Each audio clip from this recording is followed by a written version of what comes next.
오늘 역대하 15장 말씀 주보의 설교 요약을 보면서 같이 보겠습니다. 14장에서는 아사 왕이 구스, 요즘 말로 하면 에디오피아입니다. 에디오피아와 같이 전쟁을 하다가 하나님이 싸워주심으로 승리합니다. 그리고 승리의 기쁨을 가지고 돌아옵니다. 돌아왔을 때 하나님의 사람 이 아사랴가 하나님의 말씀을 이 아사 왕에게 전합니다. 이 말씀을 전할 때 이 2절입니다.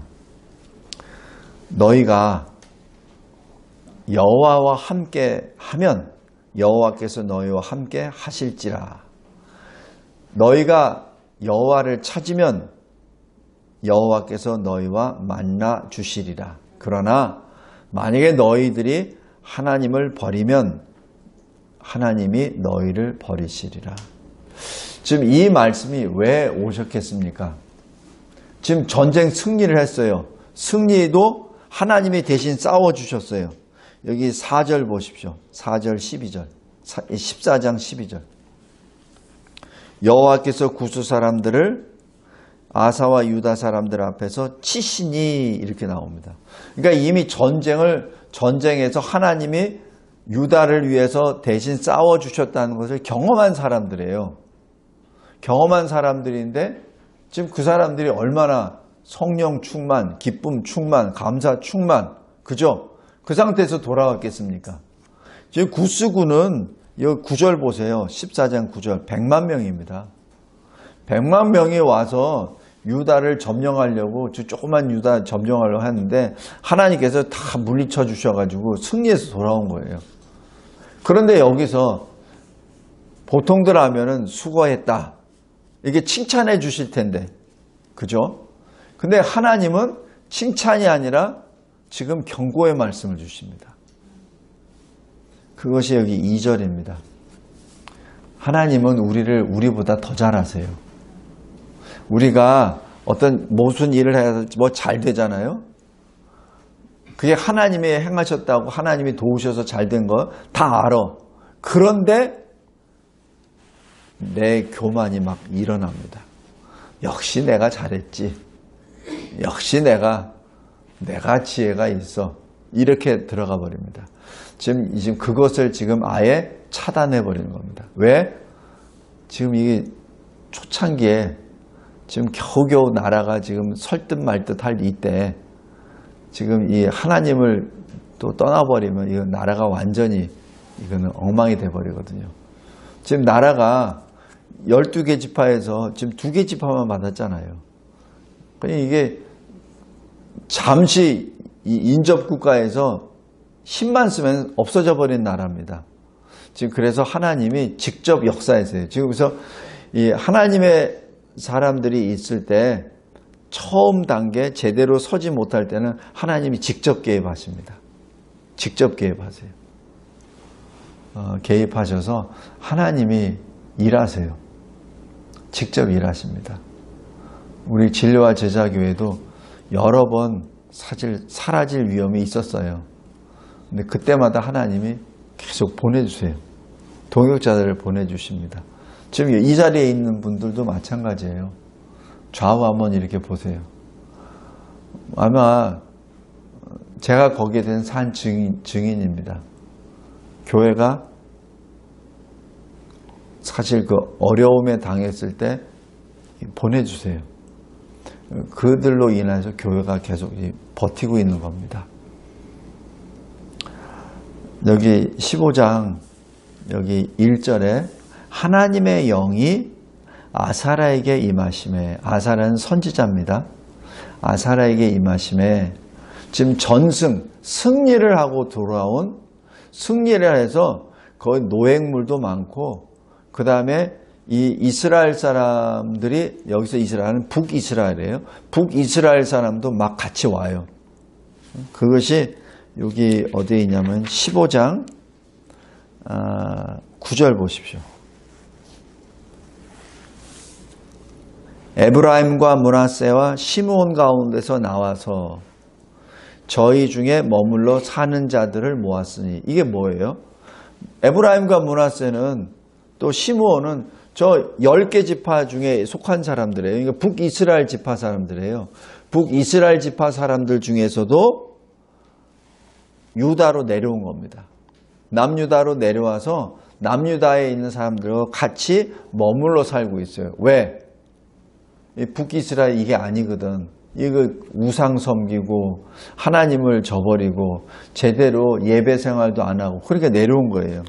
근데 내려온 직접적인 동기가 뭐냐면 아사 왕입니다. 왜냐하면 아사가 행하는 것마다 하나님의 역사하시거든. 그러니까 하나님이 아사와 함께 하심을 보고 아사에게로 돌아오는 자가 많았다. 그죠?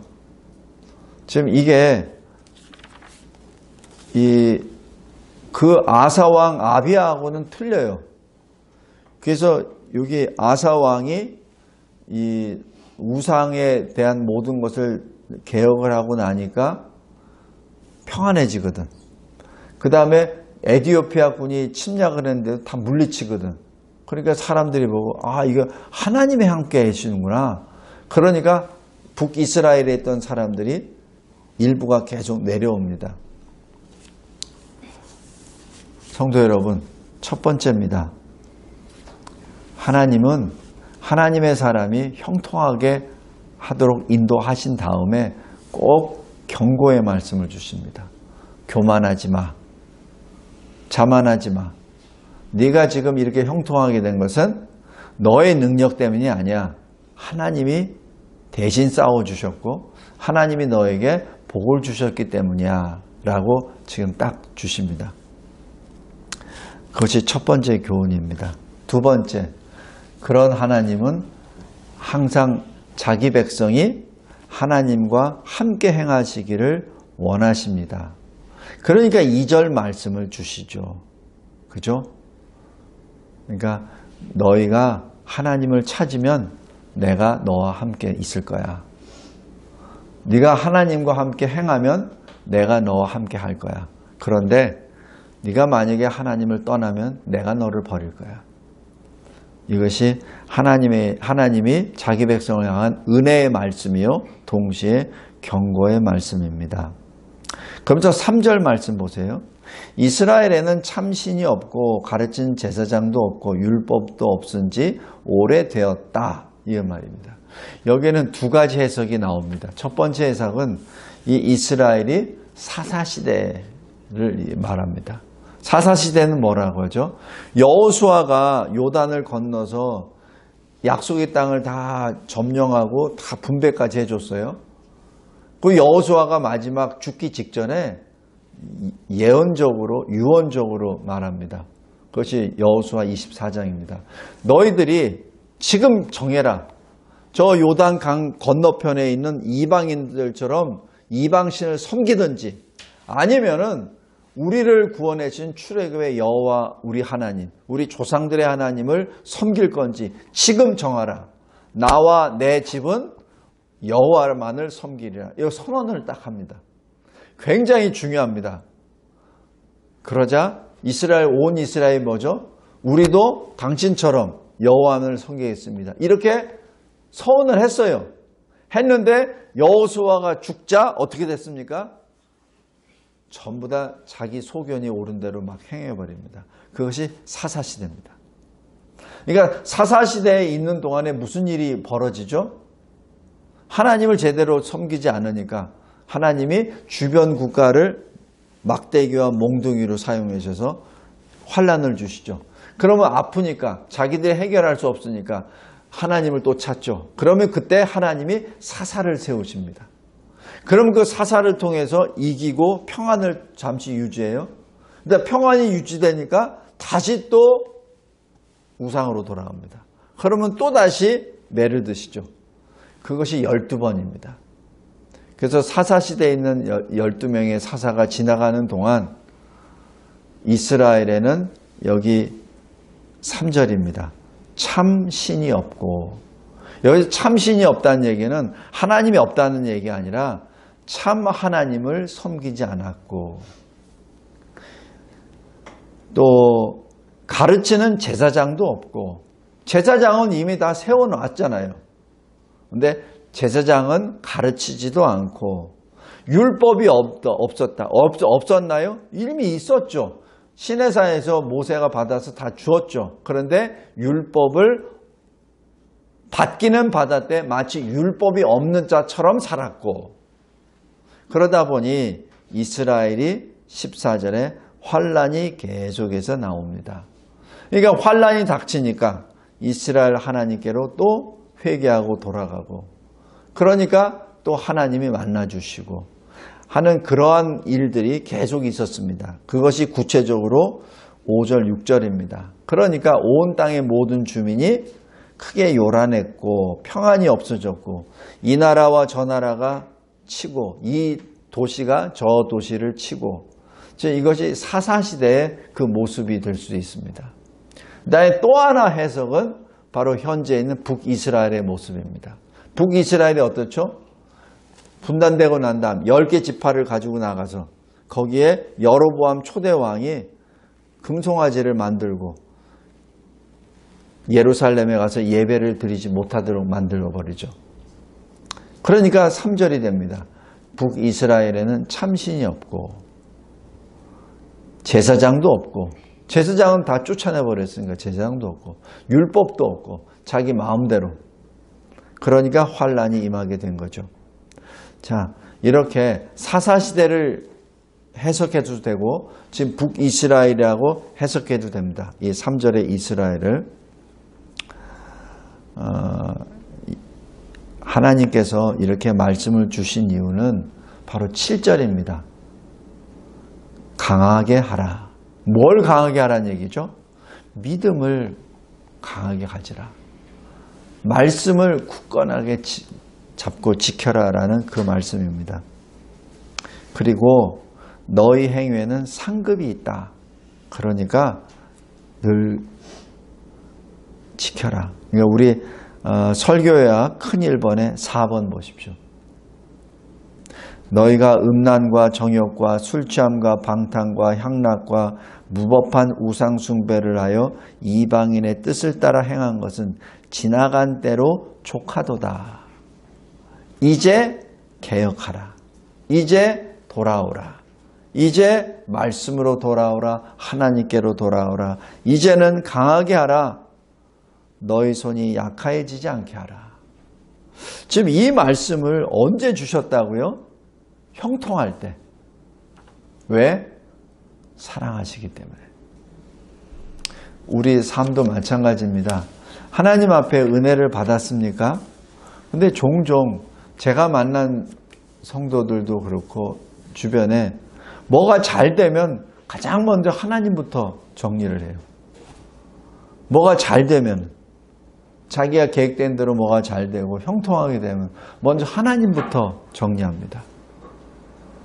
교회부터 정리하고, 그리고 하나님의 종들하고 먼저 정리하고, 그렇게 나가죠. 성도 여러분, 꼭 잊지 말기 바랍니다.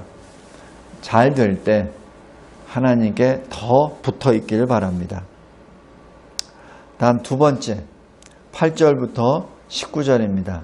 이때 아사가 그 말씀을 듣고, 8절 잘 보십시오. 마음을 강하게 하여 가증한 물건들을 없앱니다. 이게 아사의 신앙입니다. 개혁입니다. 듣고 바로 행합니다. 근데 어떻게 하냐면은 마음을 강하게 하여. 왜 이런 말이 왜 들어가죠? 당시에 산당과 우상을 제거하는 것이 쉬운 일이 아닙니다. 어느 정도 어려웠냐면은 자기 어머니가 우상을 만들어 세울 정도입니다. 여기 16절 보십시오. 아사왕의 어머니 마아가가 아세라의 가증한 목상을 만들었으므로. 그러니까 태후예요, 태후. 이제 성경학자에 따라서 아사왕의 어머니라고도 할 수 있고 아사왕의 할머니라고도 보기도 해요. 그러니까 어찌 보면 실력자입니다. 그러니까 유다의 왕보다도 어찌 보면 더 큰 세력을 가진 사람일 수도 있어요. 그죠? 우리도 이 역사를 쭉 보면은 이 왕이 어리거나 하면은 그 어머니나 그 할머니가 더 힘을 더 쓰잖아요. 그죠? 이제 그런 식이에요. 그러니까 왕이 어쨌든 간에 왕이 뭐 개혁을 해? 그거는 모르는 아이고 아세라 목상을 세워야지 하고 아마 세웠을 겁니다. 이 정도로 유다가 지금 우상에 찌들렸다는 거예요. 그렇기 때문에 아사 왕이 개혁하는 것이 왕이니까 그냥 왕이니까 그 정도 할 수 있겠지. 그게 아니라 굉장히 어려웠던 일입니다. 그러니까 8절에 이런 말이 들어가요. 예언을 듣고 마음을 강하게 하여. 굉장히 결단한 거예요. 사생결단을 한 겁니다. 왕이지만 사생결단하고 그 다음에 가증한 물건들. 가증한 물건이 뭐죠? 하나님을 멸시하고 모독하는 그러한 물건들, 우상이죠. 그것들을 온 땅에서 다 없앱니다. 근데 없앨 때 어떻게 없애냐면은 유다, 베냐민 온 땅에서 없애고, 이거는 원래 유다 땅이죠. 에브라임 산지에서 빼앗은 성읍들, 이게 뭡니까? 북이스라엘의 일부를 전쟁에서 하나님이 주셨잖아요. 그죠? 그 땅에 있는 것까지 전부 다 성읍들을 전부 다 거룩하게 만듭니다. 그리고 더 나아가 여호와의 제단을 재건합니다.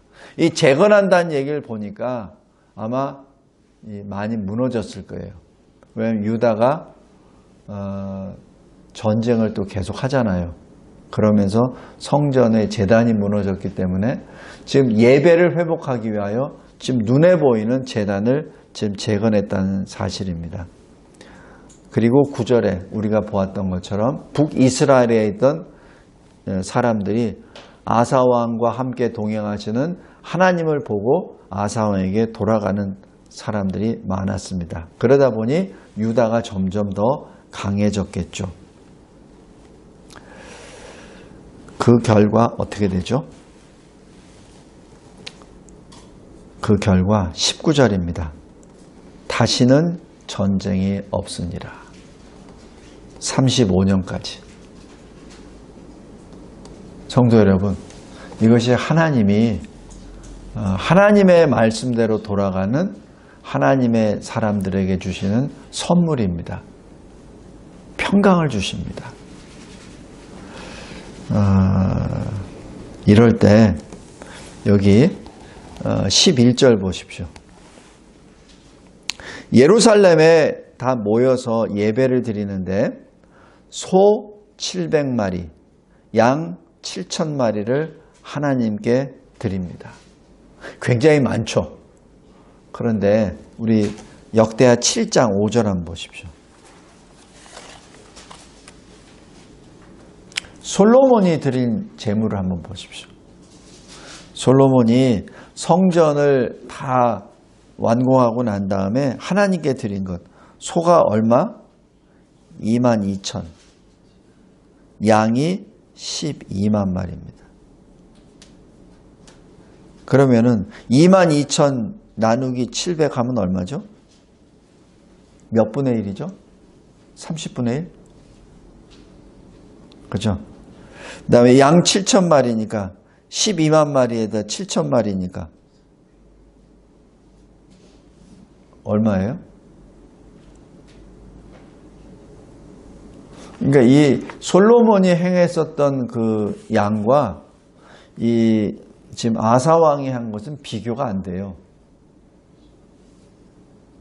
근데 하나님께서는 그 양이 아니라 그 중심을 받으십니다. 작으면 작은 대로 최선을 다해서 하나님께 드리죠. 그것을 하나님이 기뻐 받으십니다. 성도 여러분, 우리도 마찬가지입니다. 하나님한테 드리는 어떤 예물이 되었든, 아니면 하나님한테 드리는 시간이 되었든, 아니면 하나님께 드리는 나의 모든 이 인생을 드렸던 간에 그 양이나 그런 무게가 중요한 것이 아니라 내가 할 수 있는 것 중에 하나님께 드리는 최대한의 그 자원하는 마음을 하나님이 받아주십니다.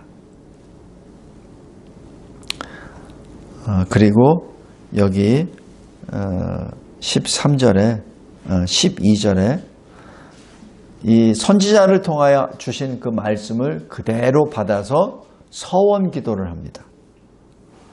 마음을 다하고 목숨을 다하여 하나님 여호와를 찾기로 언약을 합니다.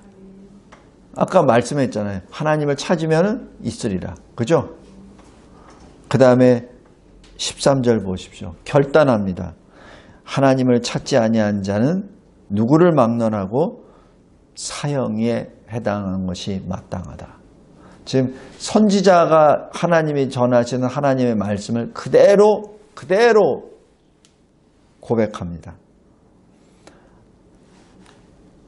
그리고 여기 15절에 온 유다가 이 맹세를 기뻐합니다.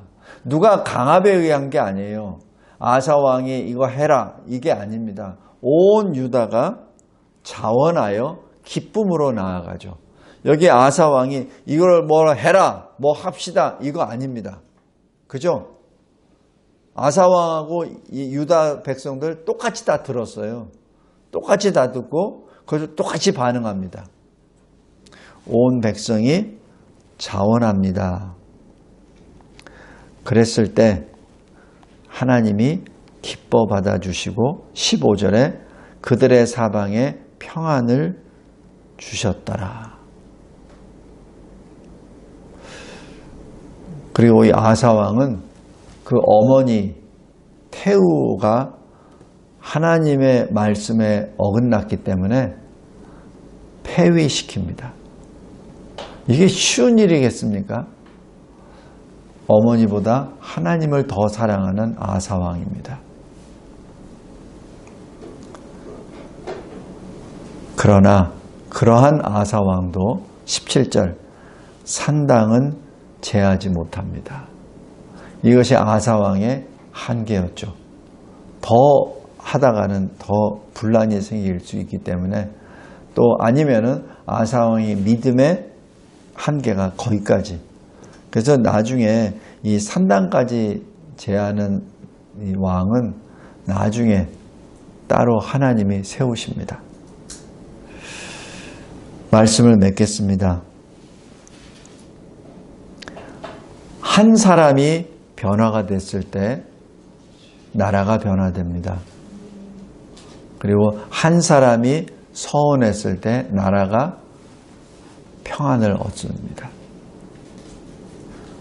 우리 구정을 맞이해서 다시 새해를 맞이할 때 내가 변함으로 내 가정이 변화가 된다는 것, 내가 변함으로 교회가 변화된다는 사실을 늘 기억하시기 바랍니다. 그리고 하나님의 말씀을 받을 때 이렇게 받으세요. 하나님의 말씀을 받을 때 내가 받을 만한 거 체크하고 내가 행하지 못할 것도 체크해가지고 구별해서 받지 말고 선택해서 하나님이 주신 말씀을 그대로 받아서 그대로 행하십시오. 여기 12절 보세요. 하나님을 찾는다? 그러면 하나님이 계셔. 그러니까 찾는 거예요. 그리고 거기에 따라서 언약을 합니다. 그리고 또 하나님을 만약에 찾지 않는다? 그러면은 하나님으로부터 벌을 받아. 우리도 거기에 대해서 순종해. 그게 여기 13절이에요. 그것을 맹세합니다. 하나님 앞에 서원합니다. 우리 2023년 하나님 앞에 기도할 때 그냥 아까 우리 창세기 15장에 있는 것처럼 하나님께 기도할 때 하나님 저에게 무엇을 주시겠습니까? 그러한 소화적인 기도가 아니라 22장처럼 주여 내가 여기 있사오니 나를 사용하소서 라는 성숙된 기도를 함으로 하나님의 뜻을 이루어 나아가는 23년이 되시길 바랍니다. 말씀으로 하나님께 나아가고 또 성숙된 신앙인으로 하나님 앞에 기도함으로 하나님이 친히 우리 인생을 들어서 하나님의 뜻을 이루어 나아가는 선한 도구가 저와 여러분이 되시기를 주님의 이름으로 기도합니다. 감사하고 감사합니다. 하나님께서는 하나님의 백성을 위하여 가장 좋은 때, 가장 선한 때, 특별히 우리가 교만하거나 죄를 짓기 쉬울 그때 말씀으로 오셔서 우리를 깨워주십니다. 감사합니다. 우리를 향하여 환난이라는 시련이라는 매를 드시기 전에 먼저 친절하시고 신실하신 말씀으로 오셔서 우리를 깨워주시는 하나님 진심으로 감사합니다. 오늘도 이 역대하 15장을 통하여 우리에게 주시는 이 언약과 생명의 말씀을 붙잡고 주님이 열어주신 2023년을 언약으로 달려가게 하옵소서, 자원하는 마음으로 달려가게 하옵소서, 주님 앞에 맹세하며 달려가게 하옵소서, 주님이 주실 평강을 소망하며 나아가게 하옵소서. 예수 그리스도의 이름으로 기도드리옵나이다. 아멘.